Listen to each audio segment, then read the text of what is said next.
Welcome to FEDI's monthly discussion forum.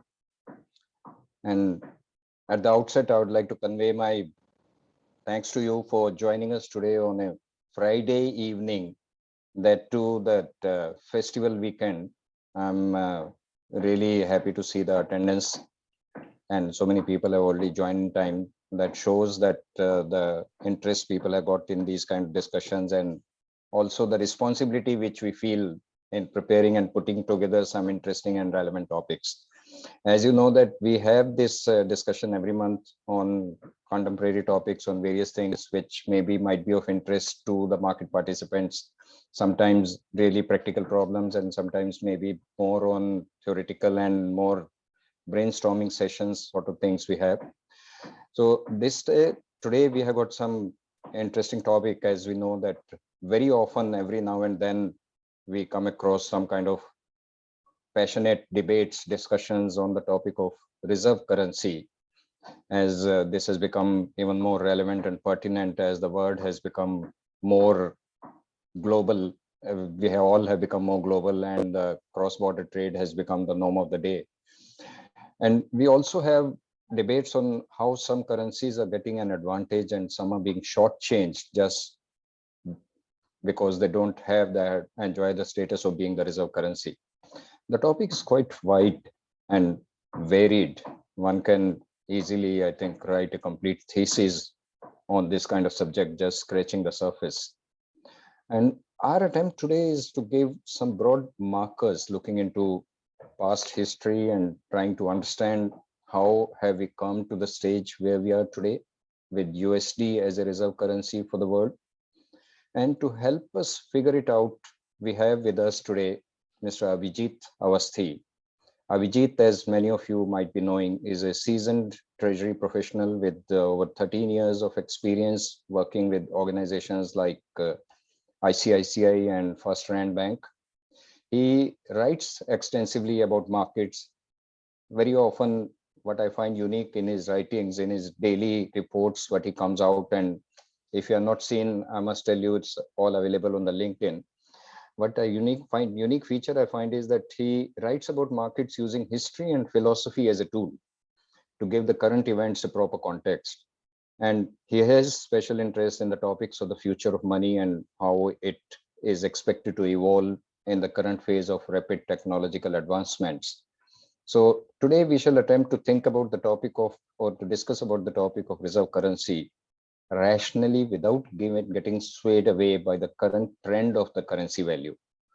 Let's not get into how much 1 rupee, $1 is equivalent in terms of euro, or 1 euro is equivalent in terms of rupees, US dollars.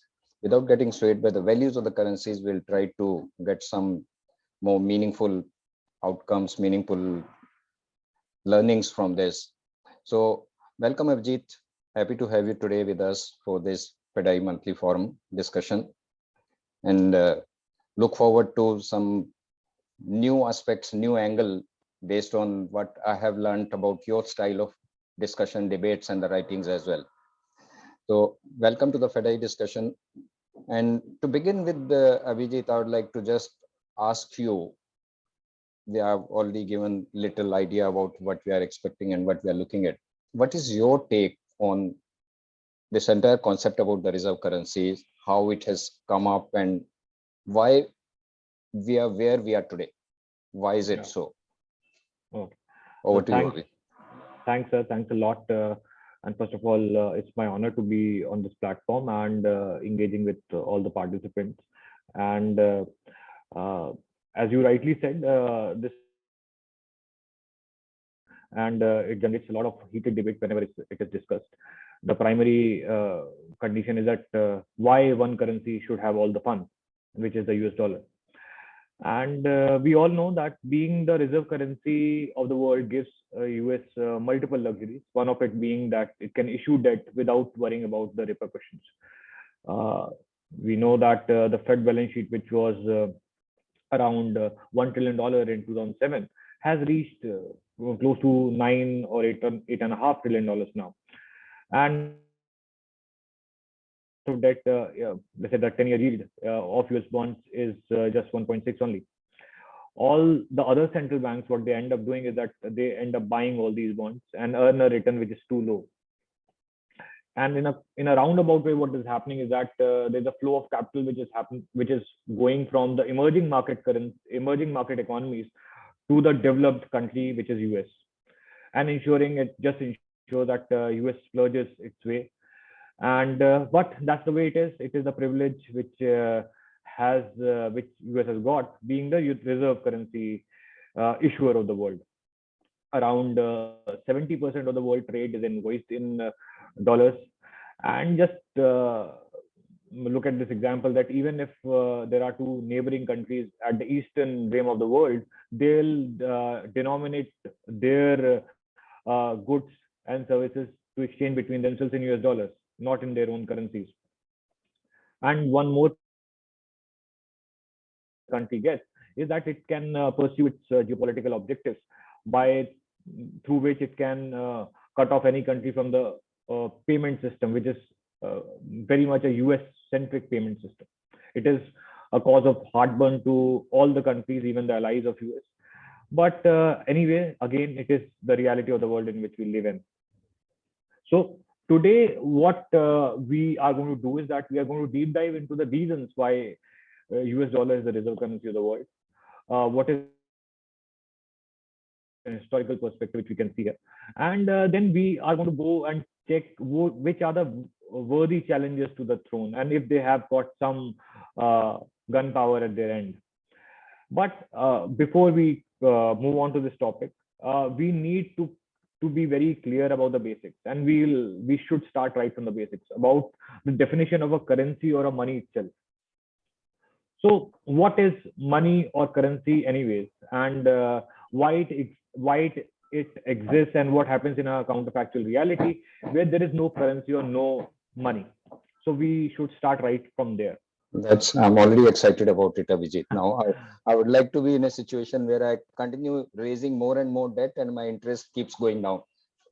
So, My rate of yeah, interest sir. keeps going down. That's the ideal Yeah, situation. just you need to change your name to USOPay. That is the most simple solution right now. What I'm looking forward to is how to reach that state. Yeah. How has So US dollar reached that status? That's more interesting. Like how to reach that place. Yeah. So this basic is that human society itself is a complex phenomenon. We all know it constantly produces and consumes. Not everyone can consume what they produce, and neither they can produce all the things which they want to consume. So this brings us to the more basic idea of trade. That trade, which is exchange of goods and services between people, between tribes, between communities, countries. So trading per se needs one lucky condition to get fulfilled, which is what the economists called quote double coincidence of wants. This lucky condition, if it gets fulfilled, it is more of a serendipity, not a regular phenomena. I'll just give an example. Let's say I have a loaf of bread, and sir, you have some potatoes with you, and both of us at the same time want to eat a sandwich. So we can exchange. I can give you give me the potatoes, and both of us can be happy at the same time. But this is not the usual case. So this is not the usual phenomena. So there enters the concept of money. So we need to exchange our goods and services into something which is much more fungible, much more reliable, and much more transactionally efficient. Here our favorite money comes in, the concept of money. So I'll give you the basic attributes of money. And this is important to understand because these attributes are also applicable to the concept of reserve currency or reserve money also. So money should work as a medium of transaction. It should be a unit of account, and finally it should be a store of value. These three attributes are very important, or the cardinal aspects of being money or currency or reserve currency for that matter. So let's see. Medium transaction means that it solves the problem of double coincidence. It should be difficult to counterfeit. The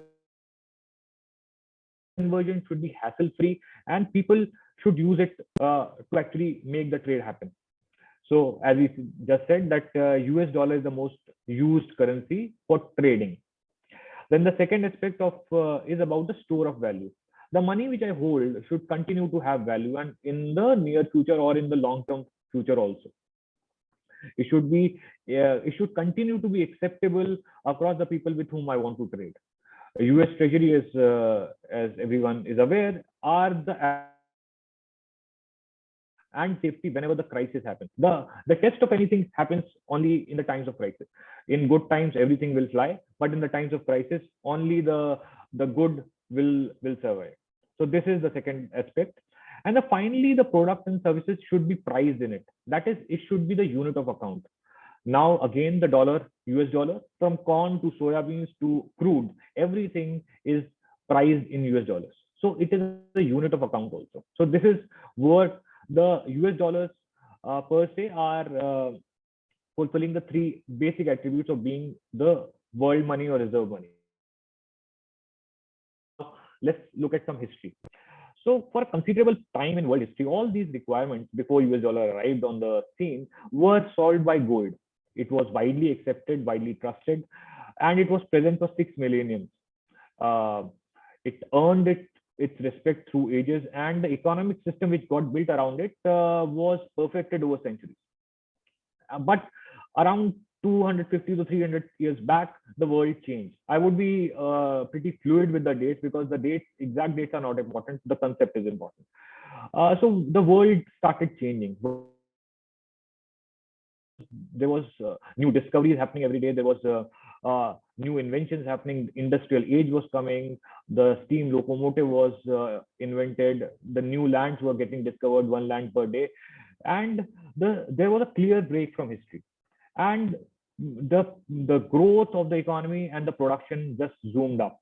So first time in the history of humankind, the people started producing primarily for trading and not for consuming. So this is important to understand why the trade grew, because people started essentially for trading purposes only. But then this era of growth came with its own set of issues. So if the primary currency at that point of time is gold, then suddenly the number of transactions go up. Then the gold pieces, the number of gold pieces to go around are not enough. Then we come to the innovation which is essentially called the paper currency. Initially, when it came in, paper currency was just a bond which was backed by some precious metal, invariably gold. And mostly this paper currency was printed by the sovereign with a promise that a certain quantity of gold will be paid to the bearer in case he or she wishes to redeem. But once I've introduced this concept of paper currency backed by gold, let me just take a second to introduce some basic economics again.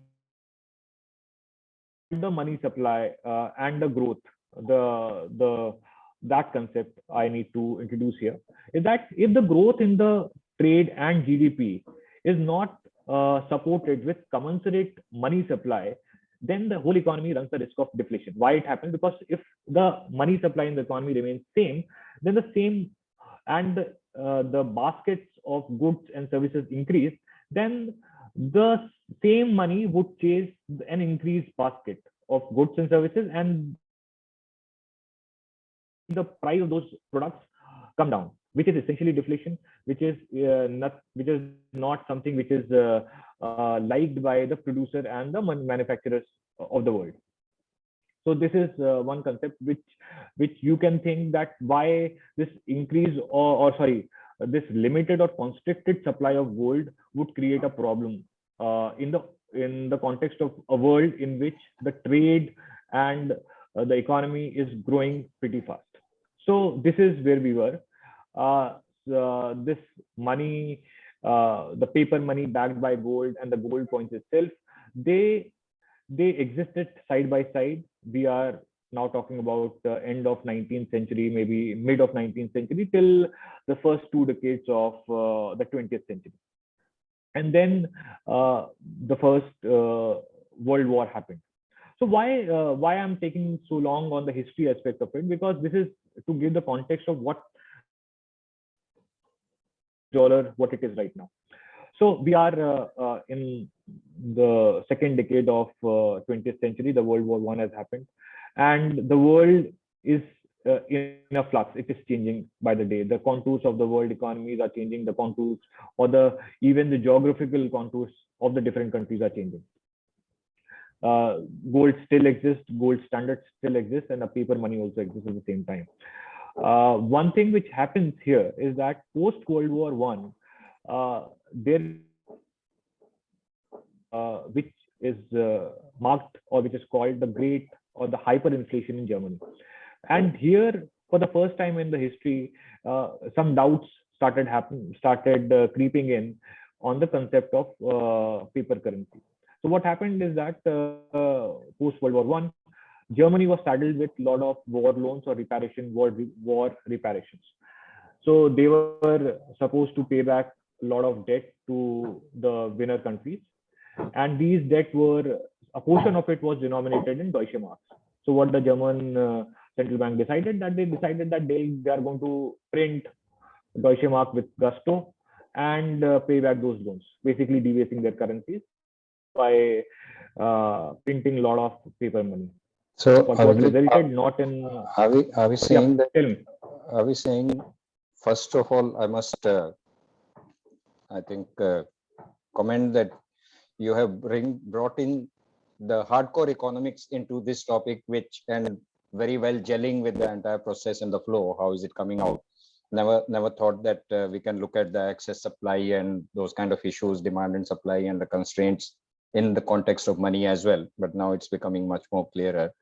Now you have come all the way in the form of maybe that gold currency as well as the paper currency parallelly existing, and as you said it very right, maybe Europe was the main epicenter of the entire activity and those things. Yeah. So how this entire thing shifted out of Europe and maybe they became a secondary player in the things? So this is what happened between the two world wars which we had. So as I said that post the Second World War, post the First World War, this German hyperinflation happened. People started having doubts on this paper currency, and some major geopolitical changes happened. And this Second World War, which happened between 1945, it changed the shape and the entire structure of the world. So let's leave everything behind and let's directly jump into 1945, when the Bretton Woods Conference happened post the Second World War. So here, I'll just give you what has happened, that all the economies, and one thing which I can say, that this Bretton Woods Conference was the most seminal monetary event of the 20th century. Let me give you an example for why. So it was post World War II.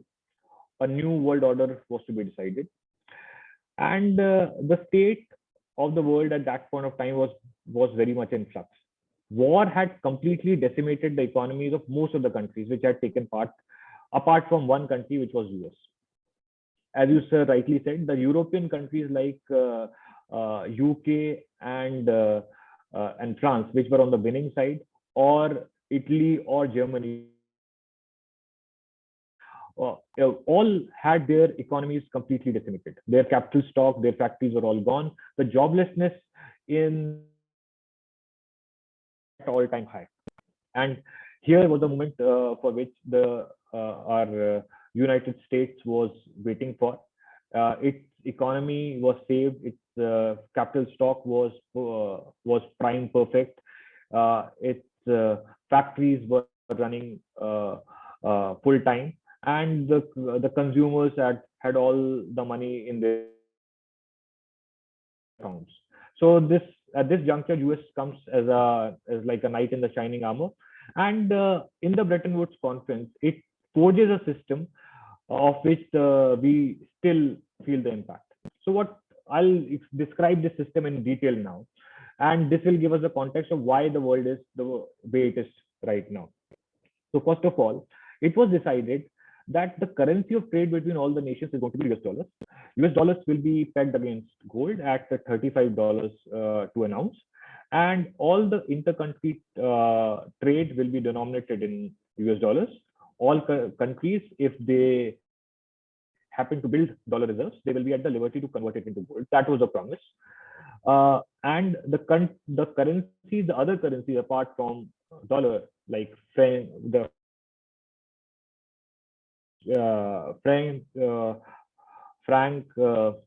Deutsche Mark, sterling, Japanese yen, will be trading in a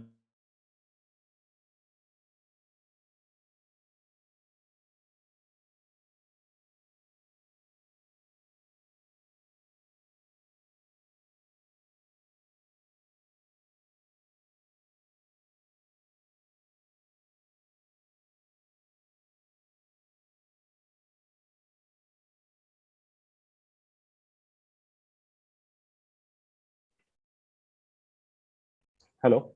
Yeah, Vijay, carry on. I think we lost you in between for 10, 15 seconds. Yeah. Okay. So I was at the resolution which was taken up in the Bretton Woods conference, the financial part of it. So apart from the financial solution, the other important decisions which were taken was a set of institutions were created to see oversee the compliance of this agreement. Institutions like IMF, IBRD, which later became GATT, came into existence. This provided the regulatory architecture. On the top of that, US also created an umbrella security setup called NATO, which tied all these countries together, all the countries together in US umbrella. This allowed US to develop military bases across all these allied countries. And this served two purposes, essentially: no arms race between the countries and establishing US as the sole military power. Over that, it exports its ideology of democracy and capitalism also within these countries. And all the countries were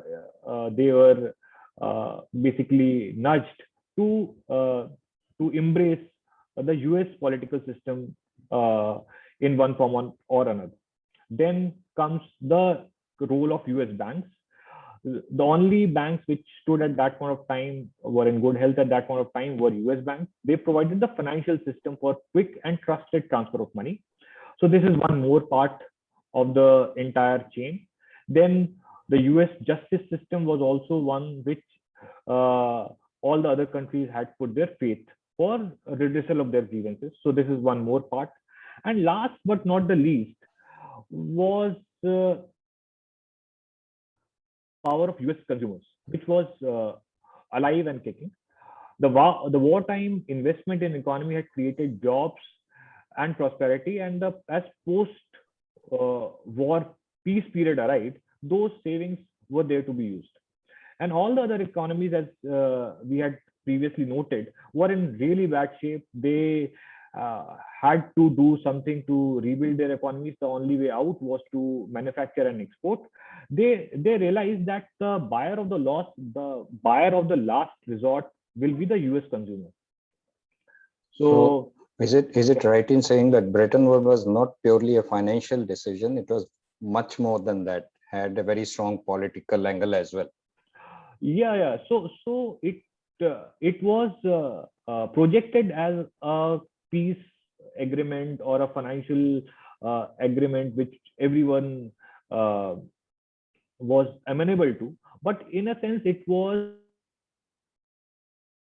a way of US to say that, yeah, we are the sole power of this world now. Obviously, we are not talking about the communist bloc, which also existed at that point of time, which was completely different, had its own set of monetary structure. So that is what we are not discussing. But on the Western bloc, on the capitalistic bloc, on the winner of these World War II bloc, US was the sole power, and they ensured through this Bretton Woods system on all the other countries in the world. Can I say, Vijay, now that so was this the is what I'm trying to say. Can I say that was the background where it all emerged? But today the word ground reality has completely changed, but we are still stuck somehow with that kind of legacy. US still continues to be the predominant currency in the world trade, still continues to be the most preferred reserve currency. So what is holding us back? That was maybe at that point of time, it was very true. Yeah. So what happens is that once a system is put in place, it takes uh, years to dislodge it.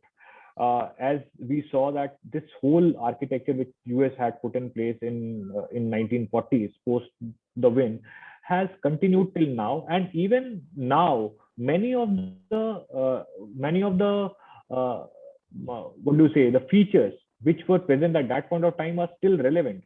US is still the consumer of the last resort. Any country which wants to export looks up to US. You, even if you see the example of China exports heavily to US. Even if you see the example of Germany, which is another powerhouse exporting country, it exports heavily to US. So many features which time are relevant even now. So not much has changed. Why I took so much time in explaining what had happened in World War II and the state of the countries at that point of time, and how this how this whole structure came about, is because many of the features are still relevant. If you just, I'll give you an example. The military bloc or the geopolitical umbrella which was created post World War II is in existence even now. The countries in Europe, like like for that matter, French or Germany or UK, are still uh, uh, and are part of that bloc, and they don't have a very big military to support their geopolitical objectives on an individual basis. It is still the US umbrella which gives them the power to stand. So, as you rightly said, the conditions have not changed materially on the ground in 70 years, and that structure still exists.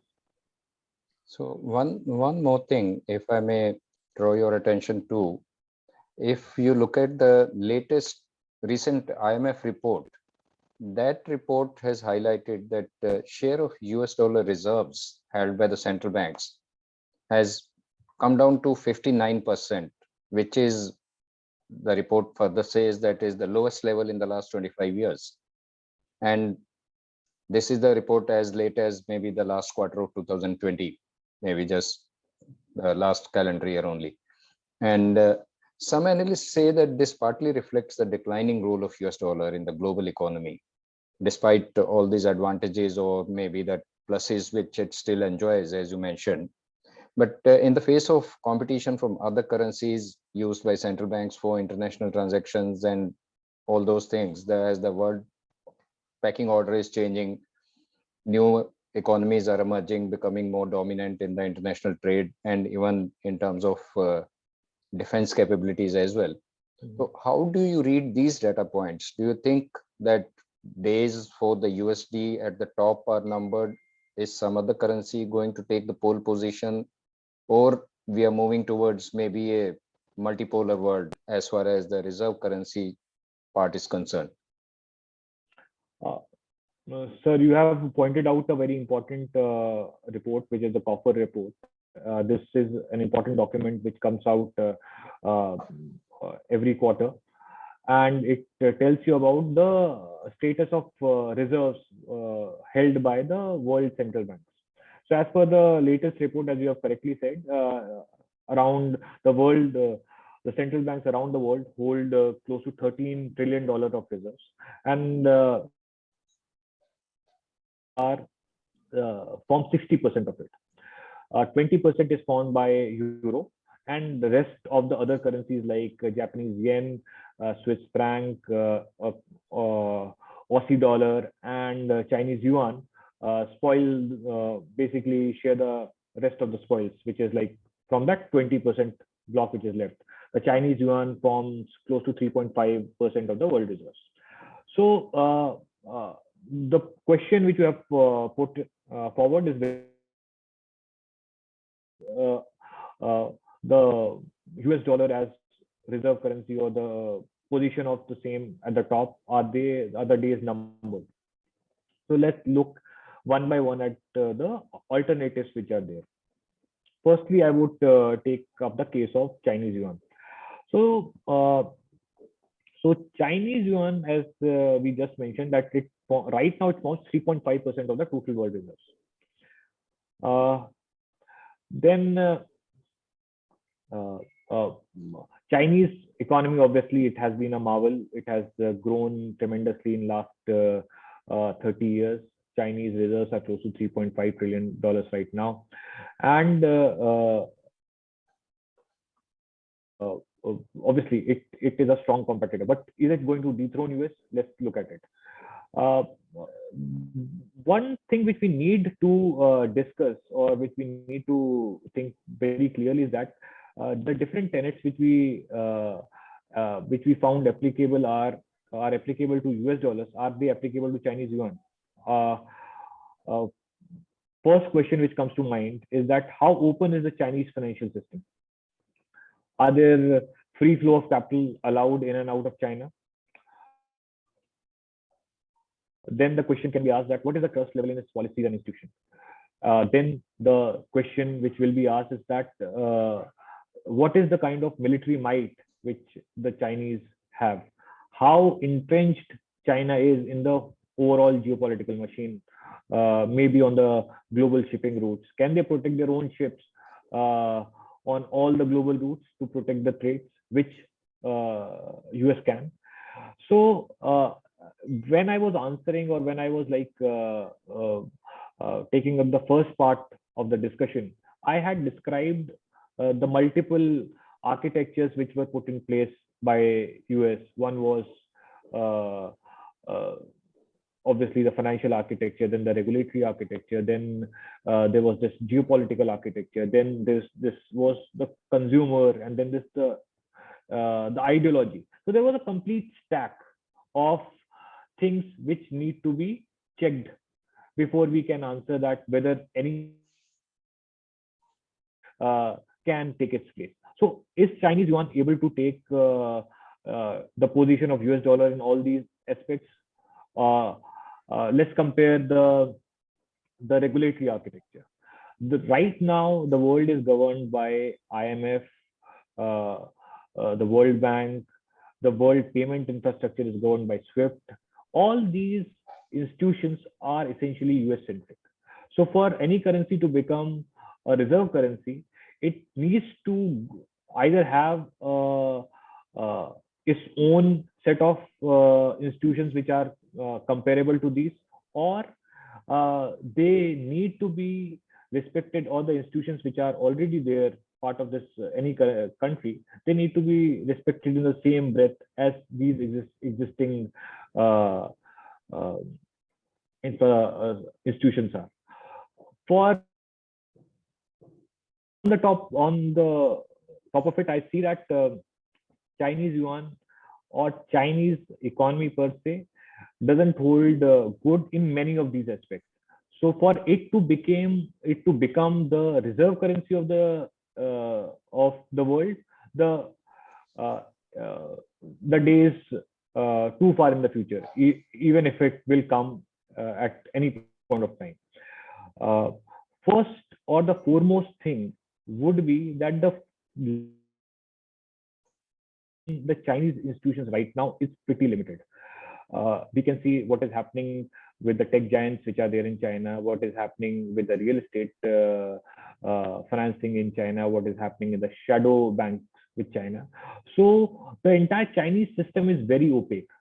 For any country to trust any currency as a reserve currency, to put its hard-earned money into that currency, it should be able to know that what is going on in that country. If I'm not sure about what's happening in your country, how can I trust you? And one more aspect of it is that the Chinese currency itself is pegged to US dollar. It is not a freely floating currency. It is governed by what PBOC thinks for level of exchange rate for yuan. So for any other country to put in its faith in it is difficult. What about the other part? If you look at say euro, which came out with such fanfare, and it was thought that this is going to be a good competition to US dollar.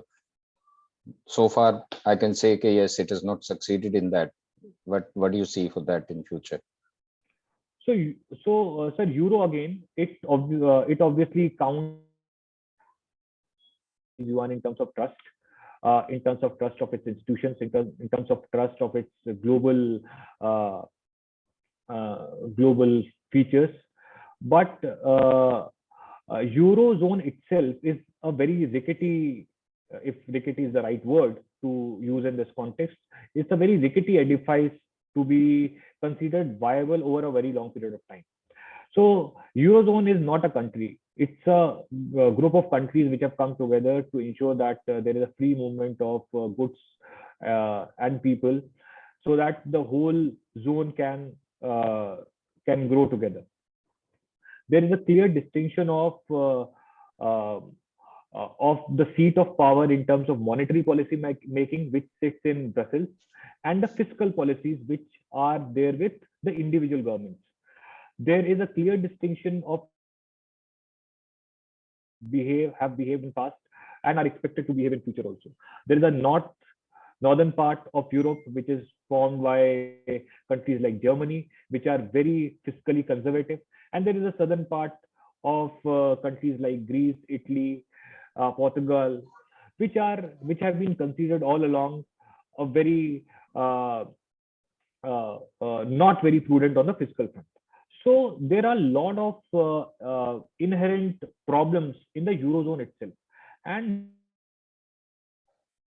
the currency, which is basically coming out of such a unstable zone, is to be considered as a reserve currency. It's more of a problem.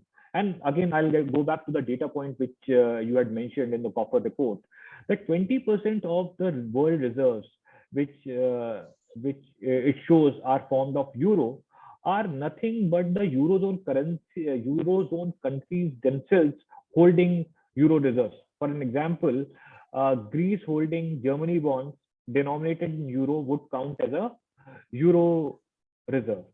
From, let's say, Italian bonds denominated in euro would also count as euro reserves.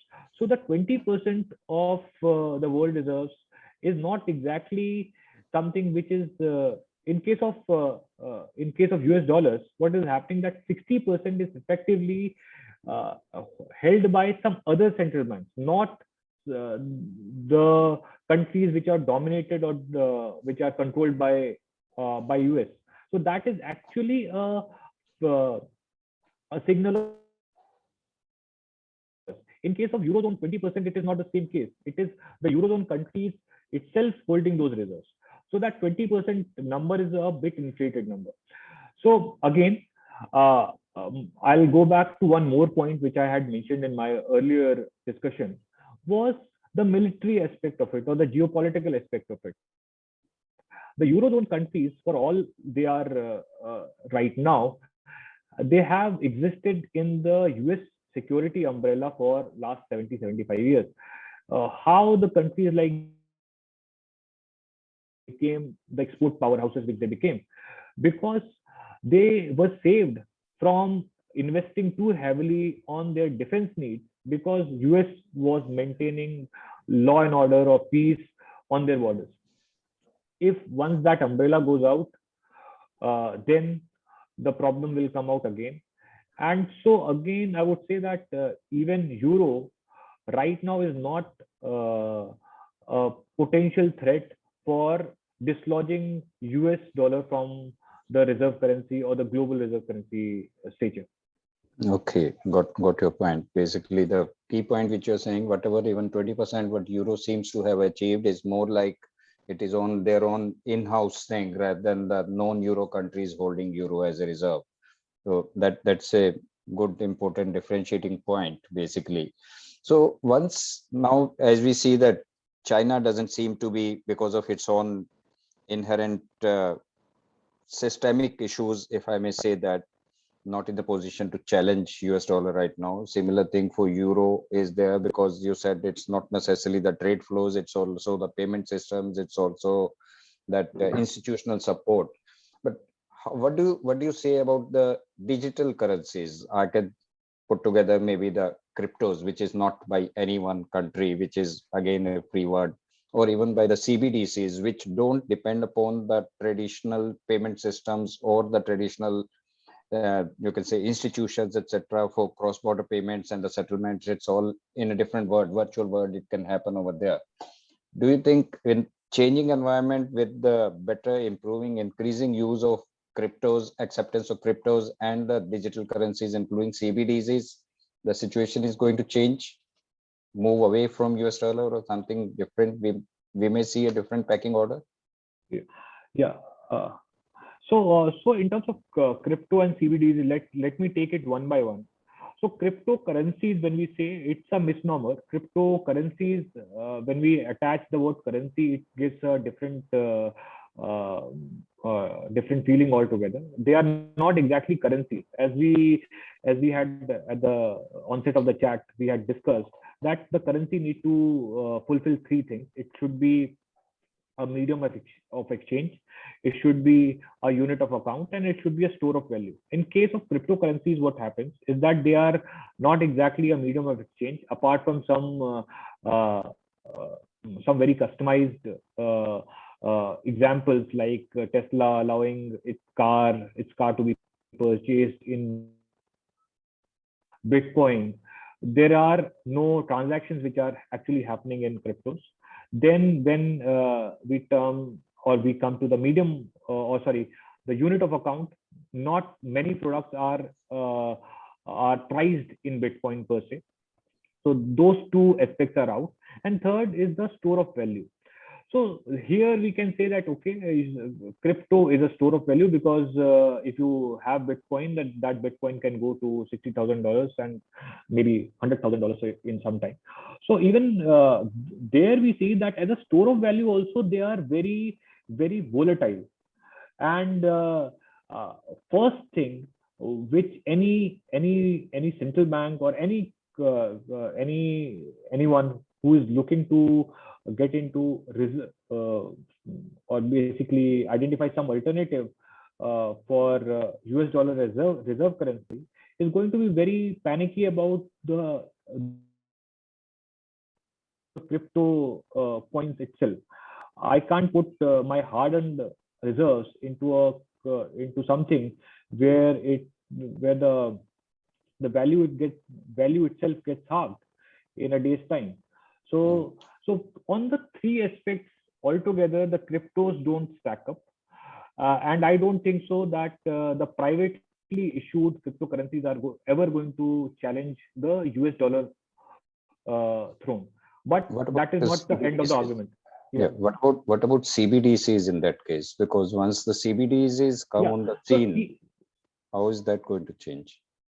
So CBDC is something which I think is going to change the financial face of the world. It is a much more potent challenger, I would say, to the US dollar hegemony. There are certain points to it. Why I'll take it one by one. First of all, CBDCs are going to be issued by the sovereigns. Problem of trust. There is a backing of the central bank which is going to be there. Obviously, the exact format of CBDC or how any kind of central bank digital currency is going to pan out is not has not come out in open per se. There are different central banks which have come out with their own white papers, like PBOC or Swedish central bank. But there is no wider agreement as such that what is going to be the final format of CBDC. But whatever little we know is that these are going to be the digital tokens backed by the central bank. And one thing which it is going to impact, that is going to be the payment architecture around the world. For an example, let's say a CBDC digital yuan is issued, and that digital yuan can be transferred from one entity in country A to the another entity in country B through a different payment architecture. This would obviate the need for a bank A, which is there in country A, which initiates that capital or current account transaction, bank B, which receives that money in the country B, and a corresponding bank in between, a SWIFT architecture in between, which passes all those financial messages.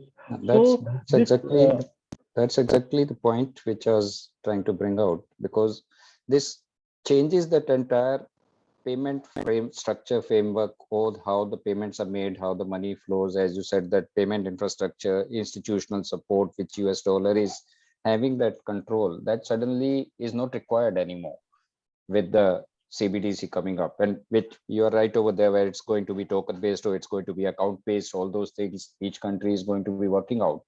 But I'm sure that people will be looking at hybrid model once that comes in. Is there situation looks like changing? Somebody else stands a better chance, some other currency stands a better chance to challenge US yeah dollar? yeah so that is what Yeah, so that is what the point I was making. That once this payment architecture comes up and there is an agreement between different countries and different central banks on how these things are going to have work out. So this is going to really impact US dollar as a reserve currency. Maybe in one aspect, that is the medium of transaction. The transaction is not going to require the support of US based or US centric payment infrastructure, US banks, the SWIFT infrastructure. If these digital currencies are going to obviate that payment infrastructure, then obviously at one level, these CBDCs are going to impact it. For an example, let's say China comes out with a digital yuan, and in a set of countries where the Chinese are the dominant trading partner, let's say the East Asian economies or ASEAN group, they agree within themselves that they are going to use a digital backbone which has been created by this Chinese CBDC. So over a period of time, they will move away from SWIFT. Then their requirement of holding US currency reserves will also go down, and the natural corollary for this argument would be that at least in that part of the world or that sphere of the world, US is going to lose its hegemony. So at least from the payment point of view, another aspect to look at it would be as a store of value. What I think and what I believe is that at least as a store of value in the time of crisis, in the time of stress, still US treasuries and US bonds are going safe haven where people would flock in. But at least from the payment infrastructure point of view, these CBDCs, whenever they come in and whenever the agreements happen between different countries, it is going to have an impact. So no Chinese yuan per se, no euro per se, but these CBDCs obviously can impact. So that looks like maybe not all the three aspects, but for the store of value and just for the safety purposes, people still may prefer US dollar, but for medium of exchange and international trade, as we are talking about, on that CBDCs can make a difference, and then ripple effect of that to whatever extent it changes. Is that the right way to interpret?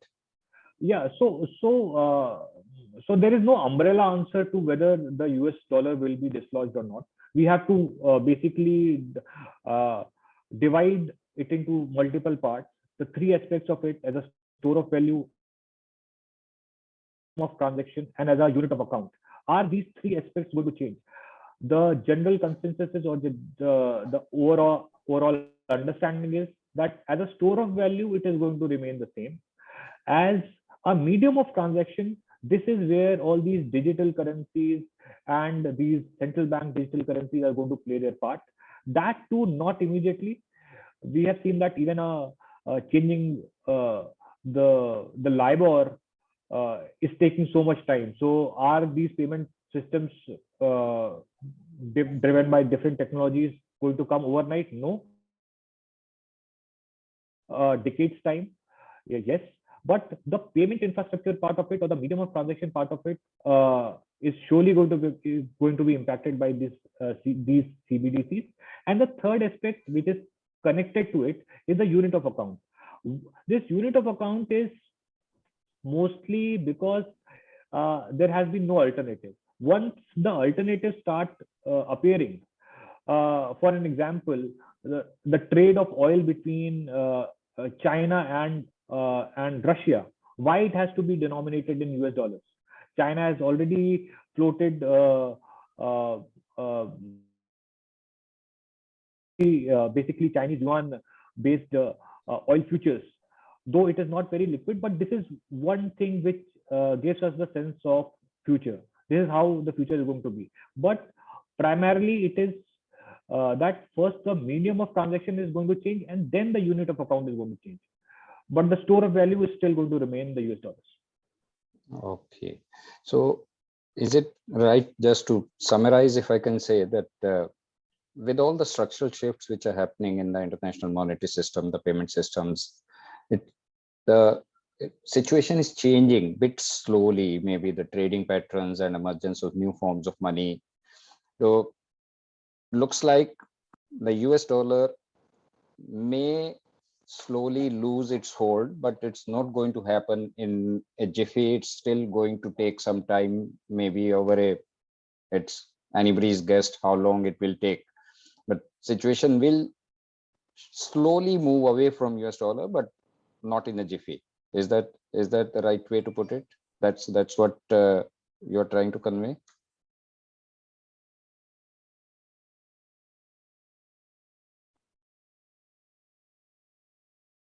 75 years.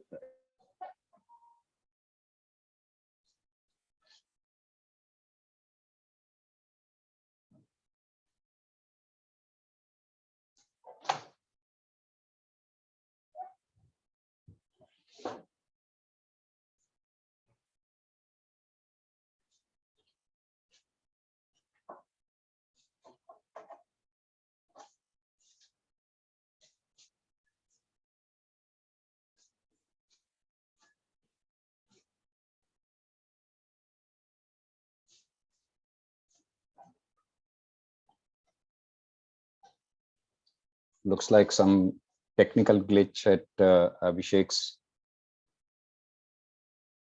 terminal. So yeah.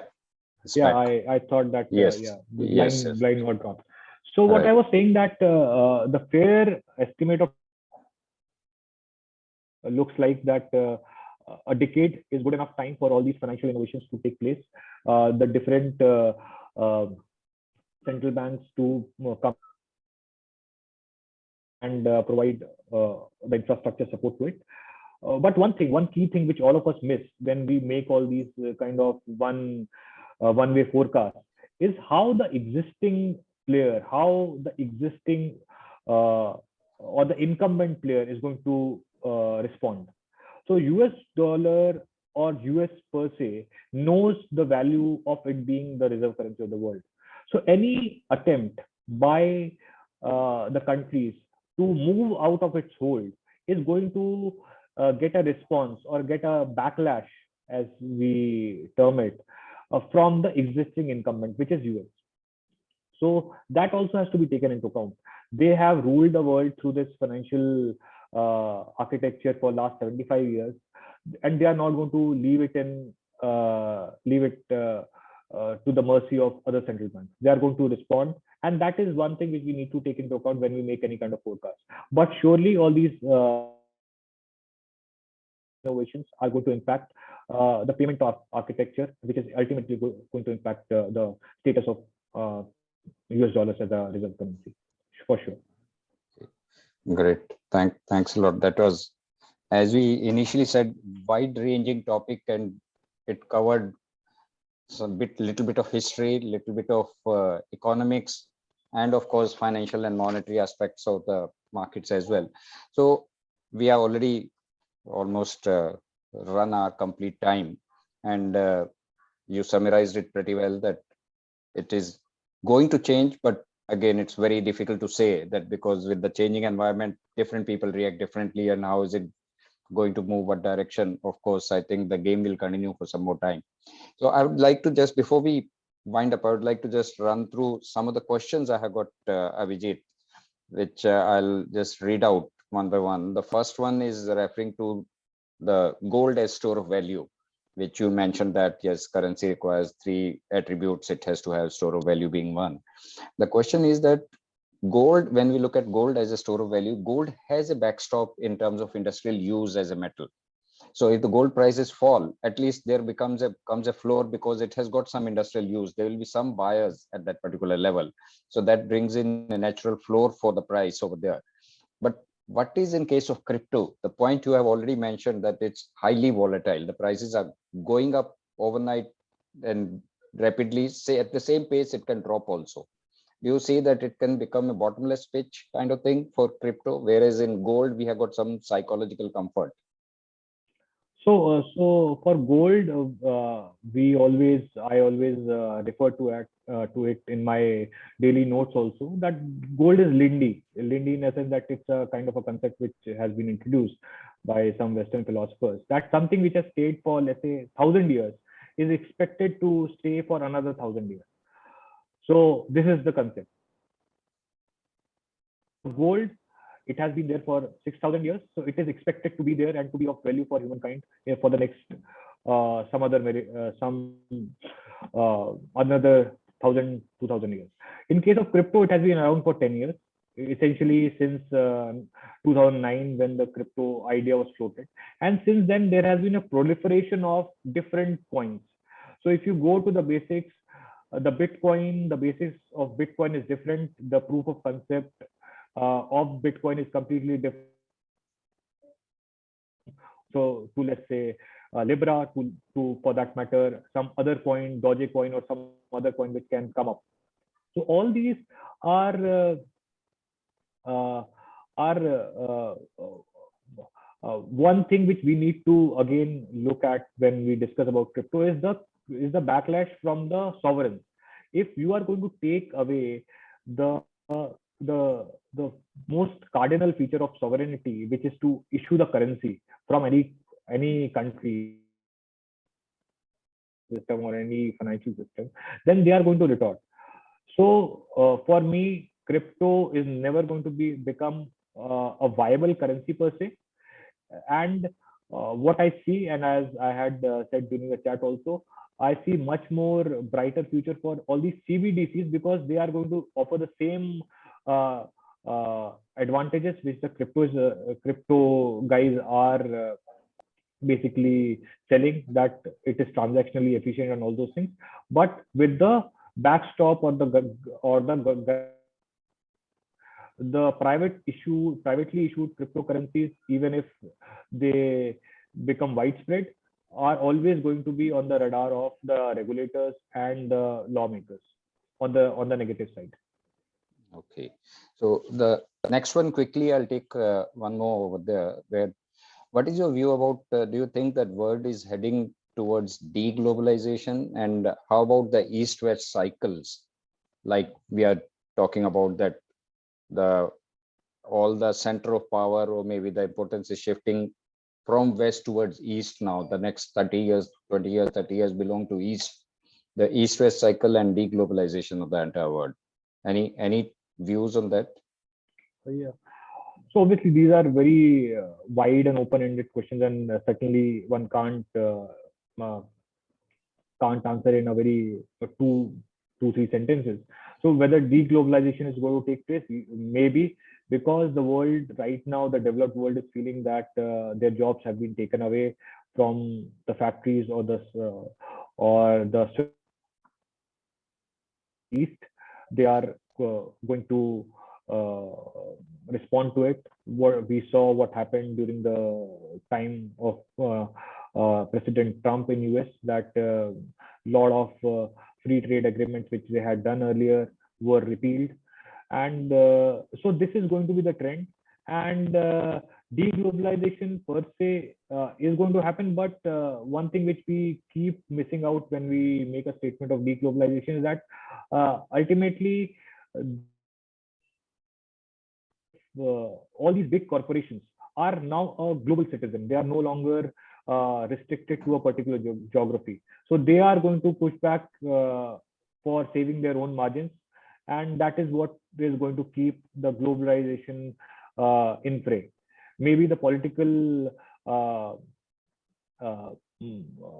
class would act against it, but again that would be counteracted by all these global organizations because they have the profit margins to save. Obviously, this is a very wide topic. I can't I can't think that we can answer it.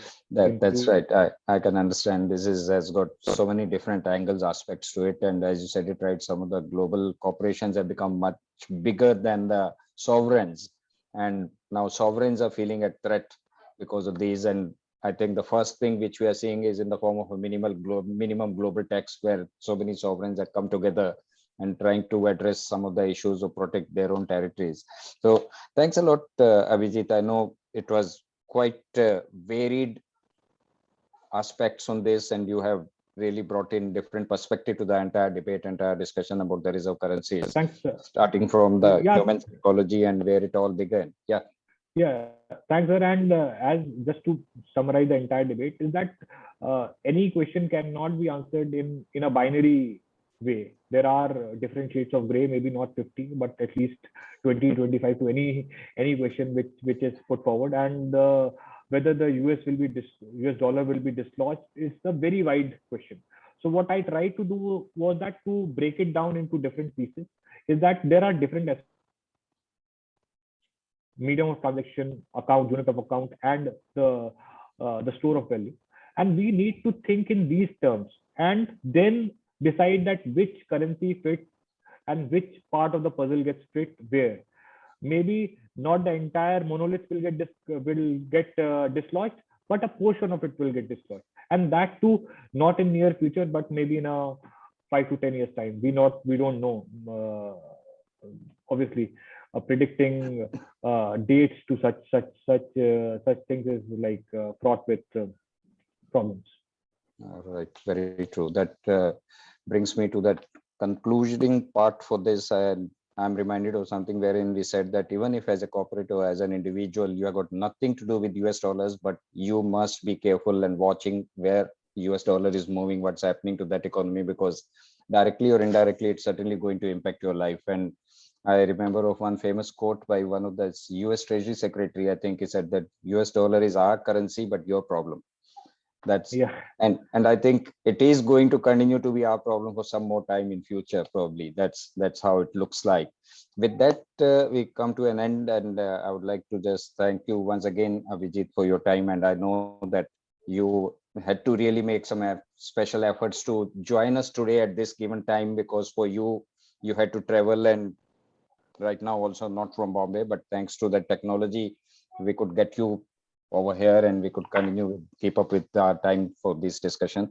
And thanks a lot to all the participants who stayed with us, and thanks for raising these interesting questions for this. And with that, we come to an end, and I wish you a very happy weekend and a very happy and safe Diwali to all our members and all the participants. Thanks a lot. Thank you, Abhishek. Thanks a lot, sir. Thanks a lot. Thank you. Thank you. Bye-bye.